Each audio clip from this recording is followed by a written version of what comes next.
만사다라는 말이 있습니다. 이 만 가지의 일 중에 이 사람을 쓰는 일이 가장 중요하다는 뜻입니다. 또 사람의 일이 곧 모든 일이다라고 하는 뜻도 가지고 있습니다. 이 모든 일에는 좋은 사람을 세우는 것이 중요하다는 의미입니다.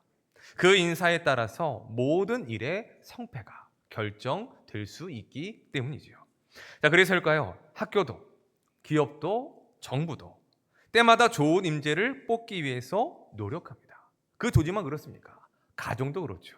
어떤 남자, 어떤 여자, 어떠한 남편, 어떤 아내를 만느냐, 어떤 사위와 어떤 며느리를 얻느냐, 굉장히 중요하게 생각한다는 것입니다. 단 조직마다 또는 시대마다 원하는 인재상은 다를 수 있습니다. 대한민국의 100대 기업이 원하는 인재상을 조사한 자료를 보았습니다. 2008년부터 2023년까지 5년마다 조사를 했는데 2008년에 말했던 그 조사했던 인재상의 순위를 보면 1위가 창의성이었습니다. 그리고 2위가 전문성, 3위가 도전 정신이었습니다. 2023년은 어떨까요? 많이 바뀌었습니다. 1위가 책임의식, 2위가 도전 정신, 3위가 소통과 협력이었습니다. 각 조직마다 또는 시대마다 원하는 인재상이 달라지는 것을 볼 수가 있는 것입니다. 하지만 그럼에도 변하지 않는 하나의 사실이 있다면 그것은 좋은 사람, 좋은 인재, 좋은 직원을 뽑고 싶어 한다는 것입니다. 왜냐하면 인사가 만사라고 생각하기 때문인 것입니다. 자, 그렇다면 교회는 어떨까요? 교회 역시 다르지 않다고 생각합니다. 어떤 목회자를 청빙하느냐, 어떤 사람들을 교회의 직분자로 세우느냐에 따라서 교회도 큰 영향을 받기 때문입니다.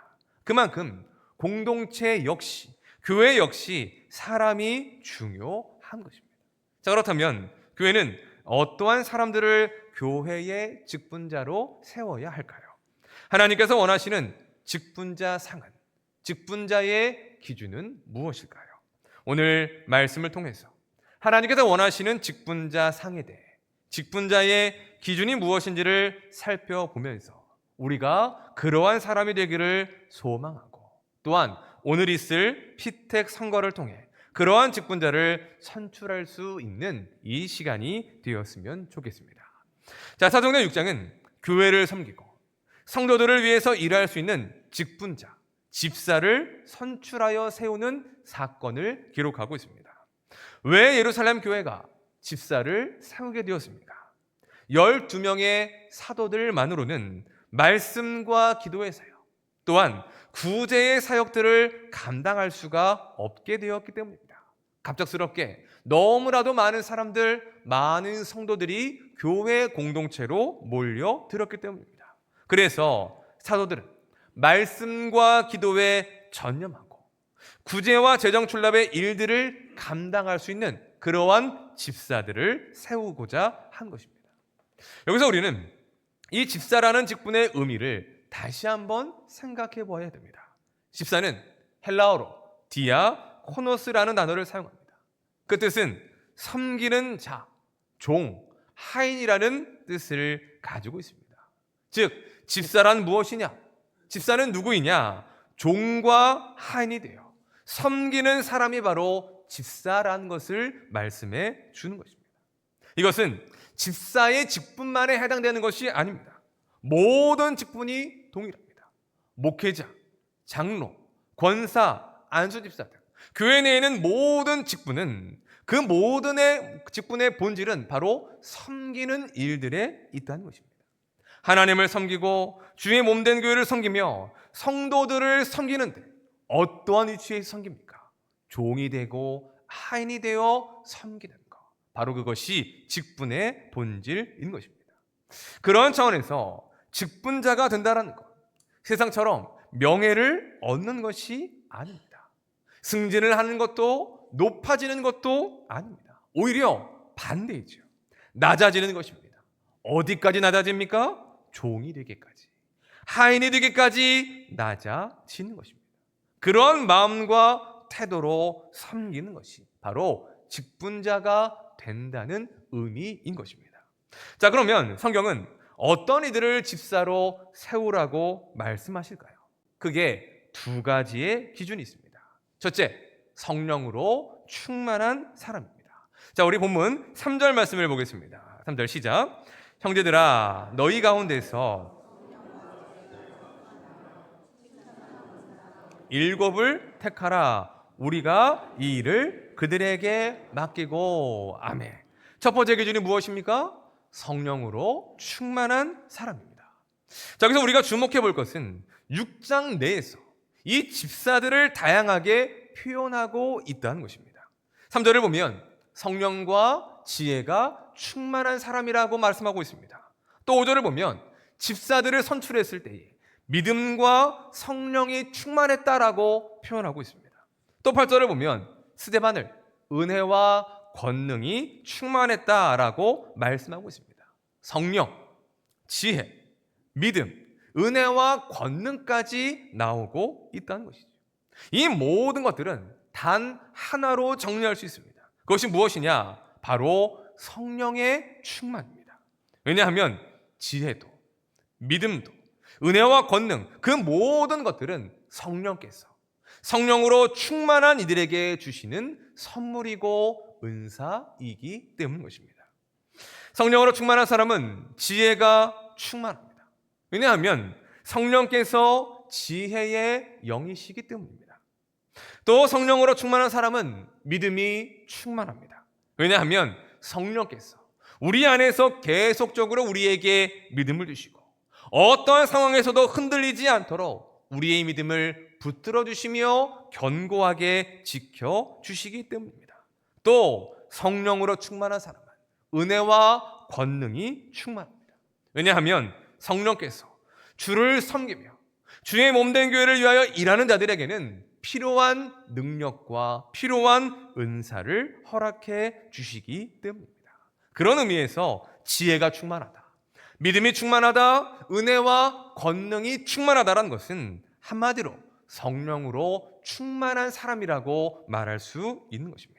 곧 성령의 충만함은 직분자에게 있어서 가장 중요하고도 첫 번째의 기준이 되는 것입니다. 자, 두 번째는 칭찬받는 사람입니다. 자, 칭찬을 받는다라는 말은 좋은 평판을 받는다라는 뜻입니다. 그래서 새 번역 성경을 보면 이 부분을 신망이 있다라고 번역을 하기도 합니다. 종합해 보면 믿고 기대할 만큼의 좋은 평판을 받는 사람, 바로 그것이 칭찬받는 사람이라는 말의 의미인 것입니다. 자, 이것이 무엇을 보여주는 것일까요? 믿음과 삶이 일치된 사람이 바로 직분에 합당한 사람이라는 것을 가르쳐 주는 것입니다. 곧 믿음에 합당한 삶의 열매가 있는 사람, 예수님을 닮아 하나님이 원하시는 선한 일을 행하며 살아가는 그와 같은 삶의 모습이 중요한 기준이 된다는 것입니다. 자, 여러분께 질문 하나 해보겠습니다. 여러분, 우리가 믿음을 볼 수 있을까요? 없을까요? 내 믿음의 분량이 어느 정도인지, 내 믿음이 얼마나 성장했는지를 눈으로 확인할 수 있습니까? 또 다른 이들의 믿음에 대해서 그 사람의 믿음이 어떻고 그 사람의 믿음이 자랐고 뭐 떨어졌고 이런 것들을 우리의 눈으로 측정할 수 있을까요? 어떤 이들은 믿음을 추상적인 것이라고 생각합니다. 또 우리의 눈에 보여지지 않는 것이라고 생각하기도 합니다. 하지만 성경은 믿음을 볼 수 있고 확인할 수 있다라고 말씀하십니다. 어떻게 알 수 있느냐? 그의 삶을 보면 그의 믿음을 알 수가 있다는 것이죠. 우리 마태복음 7장 말씀을 보겠습니다. 시작. 이러므로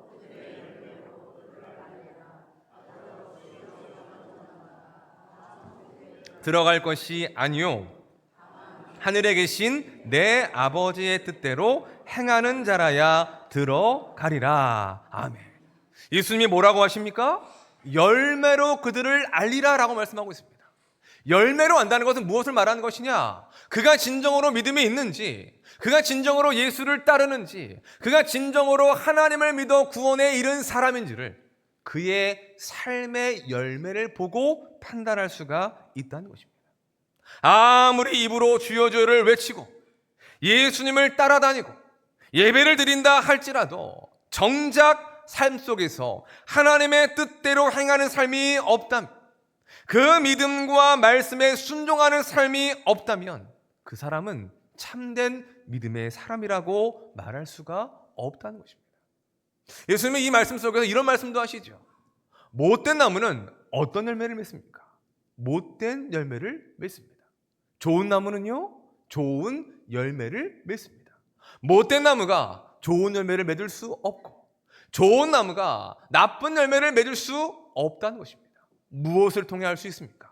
어떤 열매를 맺었느냐에 따라서 그 나무가 좋은 나무인지 못된 나무인지를 확인할 수가 있다는 것입니다. 그와 마찬가지로 참된 믿음 또한 우리의 삶으로 나타나게 되는 것입니다. 숨길래야 숨겨질 수가 없습니다. 말과 행실로 나타나게 되는 것이죠. 정말 성령으로 충만한 사람은 삶으로 나타납니다. 말씀대로 순종합니다. 하나님이 기뻐하시는 일을 하게 됩니다. 그래서 하나님 앞에서, 교회와 성도들 앞에서 그의 착한 행실을 통하여 신망을 받고 칭찬을 받고 좋은 평판을 받기에 이르게 된다는 것입니다. 그러한 차원에서 칭찬받는 사람이 바로 직분자의 두 번째 기준이 되는 것입니다. 성령으로 충만한 사람, 칭찬받는 사람, 이 두 가지가 바로 성경에 말하는 집사와 또한 모든 직분자의 기준이 되는 것입니다. 자, 그러면 이 두 가지의 기준을 지금의 교회들은 어떤 방식으로 적용하고 있을까요? 세 가지가 있습니다. 먼저는 예배입니다. 주의를 지키고 예배를 드리는 것은 신앙생활의 기본이면서 가장 중요한 부분입니다. 예수를 믿는다고 하는데 예배를 드리지 않는다, 주일 이 시간에 다른 곳에 가 있다, 사실 그 사람의 믿음의 수준이 어떠한지를 우리는 거기서 확인할 수 있는 것입니다. 곧 예배는, 주일을 지키는 것은 우리의 믿음과 우리가 누구인지를 분명히 아는 정체성의 판가름의 기준이 되기 때문이죠. 그래서 주일 예배의 출석률을 보고 주중 예배와 새벽 예배도 확인하게 됩니다. 다음으로는 봉사입니다. 그동안 어떻게 섬기고 봉사했는지를 확인하는 것이죠.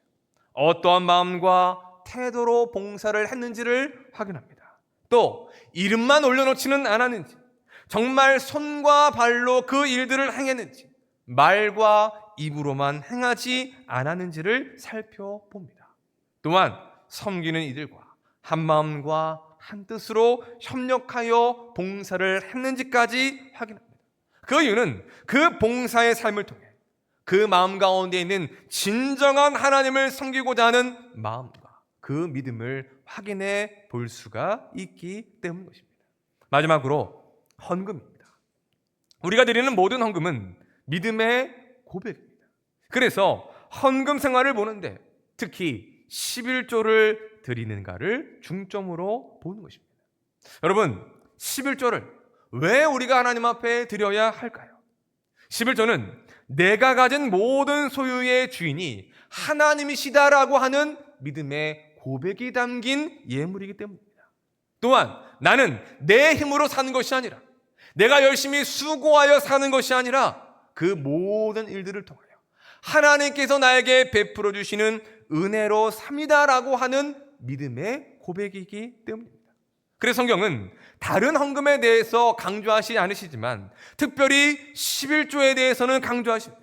그리고 11조를 드리지 않는 일에 대해서는 이렇게까지 경고하십니다. 우리 말라기 3장 8절 말씀을 보겠습니다. 시작. 사람이 것을 도둑질하겠느냐?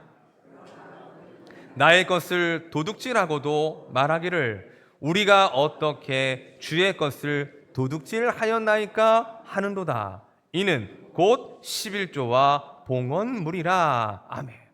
말라기 선지자는 11조를 안 한 이들에 대해서 뭐라고 말씀하고 있습니까? 한마디로 도둑놈이다라고 말씀합니다. 왜 그렇습니까? 하나님의 것을 도둑질하였기 때문이라는 거죠. 11조는 누구의 것입니까? 하나님의 것입니다. 그래서 하나님은 11조를 하되 온전한 11조를 하라고 말씀하시는 것입니다. 자, 그런데 사실 우리의 수입의 10분의 1을 하나님 앞에 드린다는 것, 여러분, 이게 쉬운 일입니까? 어려운 일입니까? 질문한 거예요. 어렵습니까? 쉽습니까? 어렵죠. 왜 어렵습니까? 빠듯하잖아요. 그렇죠? 네. 우리의 어떠한 수입은 일정하게 돼 있는데 물가는 어떻습니까?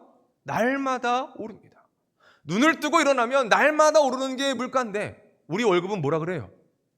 무슨 꼴이라 그럽니까? 쥐꼴입니다. 계속 쥐꼴이에요. 늘 주구장창 쥐꼴입니다. 그런데 그런 가운데의 10분의 1을 하나님 앞에 드려라? 이거 쉽지가 않다는 것입니다. 자, 그러면 하나님은 왜 이것을 우리에게 드리라고 말씀하십니까? 말씀드린 대로 하나님의 것이기 때문입니다. 그리고 또 한 가지는 그것을 하나님 앞에 드릴 때에 하나님은 우리의 것을 빼앗아 가시는 것이 아니라 그런 우리의 손길을 통하여 더 크신 은혜와 복을 허락해 주신다는 것입니다. 그래서 말라기 3장 8절 이후에 나오는 말씀에 보면 11조를 들어봐라. 그러면 내가 너희에게 쌓을 것이 없도록 붙지 아니하나 보라라고 말씀하시는 것입니다. 돈이 없어 하나님이 거지라서 우리에게 11조를 요구하시는 것이 아니라는 것입니다. 우리의 믿음을 보시고 우리에게 더 큰 것을 부어주시기 위한 그 수단으로서 우리의 믿음을 확인하시기 위하여 11조를 드리라고 말씀하시는 것입니다. 그러한 차원에서 우리는 11조를 중점으로 보는 것이지요. 예배, 봉사, 헌금, 이 세 가지 기준은 지금의 교회에서 직분자를 선별하는 중요한 기준이 되는 것입니다. 그리고 오늘 성경에 말하는 대로 성령으로 충만하고 칭찬받는 사람은 이 세 가지의 상에 대해서 마음없이 본이 되는 사람인 것입니다. 자, 여기서 우리가 한 가지 생각할 것이 있습니다. 성령으로 충만하고 칭찬받는 그런 직분자는 어디서 오는가 하는 것입니다. 여러분, 오늘 본문에 나오는 스데반과 빌립과 그 7명의 집사님들은 원래부터 태어날 때부터 예수를 잘 믿고 태어날 때부터 성령으로 충만하고 칭찬받는 사람이었을까요? 아니죠. 그러면 그런 분들은 하나님께서 하늘에서 뚝 떨어져서 교회에 허락해 주신 것입니다. 그것 또한 아닙니다.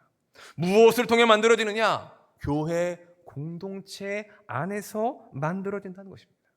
말씀과 기도를 통해 양육과 훈련을 통해 대그룹의 예배와 소그룹의 모임을 통해 믿음이 성장하고 성숙하여 자라가게 되는 것입니다. 성령의 충만함을 받게 되고 칭찬받는 믿음의 삶을 살아가는 그와 같은 성도요 제자들로 세워지게 되는 것입니다. 곧 이러한 직분자들은 교회 공동체 안에서 세워지게 된다는 것을 우리는 기억해야 하는 것입니다. 교회는 그 일에 힘써야 됩니다.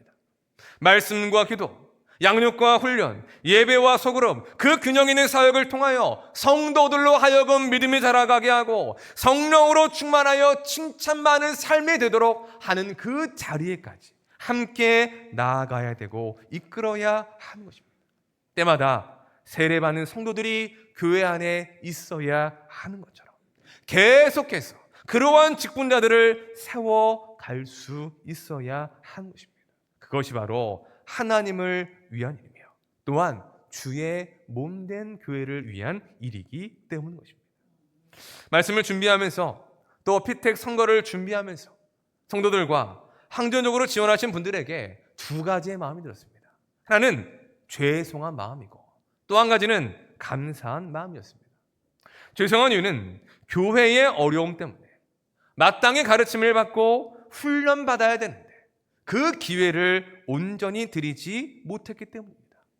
교회를 오는 것이 즐겁고 예배하고 섬기며 교제하는 것이 기뻐야 하는데 한동안 그러지는 못했습니다. 짧지 않았던 정상적이지 않았던 그 시간들 속에서 우리 모든 성도들은 교회를 지키는 데에 급급했을 것입니다.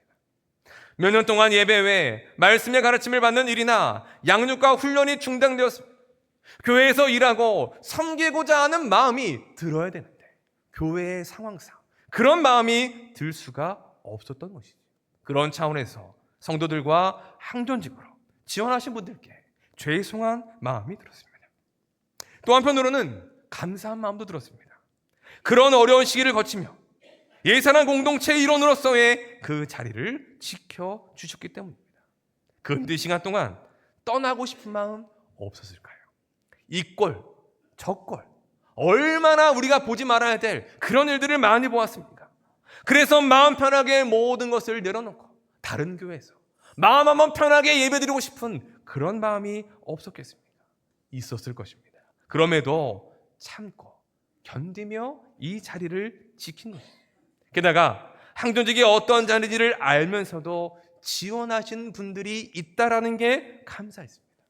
항존직이 어떤 자리입니까? 희생하는 자리입니다. 헌신하는 자리입니다. 본을 보여야 되는 자리입니다. 남들에게 인정을 받는 자리가 아니라 오히려 종과 하인이 되어 섬기는 자리입니다. 우스갯소리로 잘해야 본전이다라는 말들을 우리가 하는데 항존직이 딱 그런 자리입니다. 그런데 그러한 자리인 것을 알면서도 권사로, 장로로, 안수집사로 지원해 주셨습니다. 저는 그것이 하나님께서 주신 마음이라고 생각합니다. 그래서 감사한 것입니다. 저는 오늘 이 항존직 선거가 우리 교회의 직분과 섬기는 일들에 대한 회복의 시작이 될 것이라고 생각합니다. 성경의 기준대로 직분자를 세우고 선출하는 새로운 시작점이 될 것입니다. 왜냐하면 가르치고 양육하고 훈련하여 그러한 직분자를 만들어가고 세워갈 것이기 때문입니다. 예배 후에 선거를 진행하고 피택이 되는 분들이 나타나게 될 것입니다. 그렇다고 피택되신 분들 임직이 보장되었다라고 생각하지 마십시오. 3개월의 피택자 훈련의 과정을 통과하셔야만 받을 수 있습니다. 새벽 예배부터 모든 예배의 생활을 점검하겠습니다. 기도와 큐티, 말씀 읽기 등 우리의 일상적인 경건 생활의 훈련을 점검하겠습니다. 그래서 말씀과 기도로 충만하여 성령으로 충만하고 칭찬받는 직분자들이 되어 성도들의 인정과 그러한 축하와 격려를 받으며 임직 받으실 수 있도록 하겠습니다. 또한 3년 후에 진행되는 피택 선거는 지금과는 다를 것이라고 생각합니다. 그 시간 동안 말씀을 가르치고 양육과 훈련하는 일에 저를 포함한 모든 목회자들이 최선을 다할 것이기 때문입니다. 그렇게 해서 성령으로 충만하고 칭찬받는 직분자들을 계속해서 세워 나아가는 그와 같은 일들을 진행해 나아가도록 할 것입니다. 이 일은 목회자들만의 일이 아닙니다. 무엇보다 하나님이 함께 해 주셔야 합니다. 그리고 또 한 가지 여러분들이 함께 해 주셔야 합니다. 사람이 없다면 아무 소용이 없는 일이기 때문이죠. 그 일은 하나님과 교회를 위한 일이기도 하지만 무엇보다 이 자리에 있는 모든 성도들과 여러분의 신앙을 위한 일이 된 것입니다. 그렇게 될 수 있도록 함께 기도해 주시고 교회에서 진행하는 모든 사역들에 적극적으로 동참해 주셨으면 좋겠습니다. 사랑도 여러분, 오늘의 말씀을 통해 세 가지의 차원에서 여러분께 질문을 드리겠습니다. 여러분은 성령으로 충만하고 믿음에 합당한 삶을 살아가고 계십니까? 오늘 피택 후보자의 분들은 성령으로 충만하십니까? 믿음에 합당한 삶으로 하나님과 성도들 앞에서 칭찬받는 삶이 있으십니까? 또 이미 임직받은 항존직들께도 질문합니다. 장로님들, 권사님들, 안수 집사님들 성령으로 충만하십니까? 하나님과 교회와 성도들의 종이 되어 임직받을 때에 하나님 앞에서 했던 그 약속을 어기지 않고 신실하게 지켜 나아가며 그 일들을 잘 감당하고 있는지 우리의 모든 모습을 돌아보았으면 좋겠습니다. 바라기는 우리 모두가 성령으로 충만하여 하나님과 사람들 앞에서 칭찬받는 삶이 되시기를 주님의 이름으로 축원합니다. 그래서 직분을 받았든 받지 못했든 그런 거에 상관없이 우리를 부르신 그 자리에서 주를 섬기며 교회를 섬기며 성도를 섬기는 그 일들을 잘 감당할 수 있는 신실한 주의 백성들이 되시기를 주님의 이름으로 축원합니다. 말씀을 정리하겠습니다. 7명의 집사를 선출하고 난 이후에 예루살렘 교회는 어떠한 역사가 일어났을까요? 우리 마지막으로 7절 말씀을 보겠습니다. 시작. 하나님의 말씀이 제자의 수가 더 허다한 제사장의 무리도 이 도에 복종하니라. 아멘. 그 7 집사를 선출하고 난 이후에 예루살렘 교회는 하나님의 말씀이 더욱더 왕성해졌습니다. 제자가 심히 많아졌습니다. 이 모든 결과가 무엇을 보여주는 것일까요? 말씀과 기도의 사역에 전념했던 사도들, 그리고 구제와 재정출납의 일을 감당했던 그 7명의 집사들이 협력하며 각자의 역할과 각자의 사명에 충실했을 때 이런 교회의 부흥의 역사가 일어나게 되었음을 보여주고 있는 것입니다. 오늘 우리는 새로운 항전직의 일꾼들을 선출합니다. 바라는 것은 선거 이후에 우리 예사랑교회에도 이런 역사가 일어나기를 소망합니다. 목회자들은 목회자들의 일에 전념하고 새롭게 세워진 장로, 권사, 안수 집사님들은 맡겨진 사명에 충실하여 더욱더 하나님의 말씀이 왕성해지고 믿는 제자의 수가 더욱더 많아지는 우리 교회가 되었으면 좋겠습니다. 사랑하는 여러분, 그러한 소망으로 성령으로 충만하고 칭찬받는 사람들을 택하십시오. 그리고 이 자리에 있는 우리 모두도 성령으로 충만하여 칭찬받는 사람이 되고 하나님과 교회를 섬기는 신실한 주의 일꾼으로서의 삶을 살아갈 수 있기를 주님의 이름으로 간절히 축원합니다. 우리 시간 함께 말씀을 기억하며 찬양하고 기도하도록 하겠습니다. 우리 하나님의 부르심이라는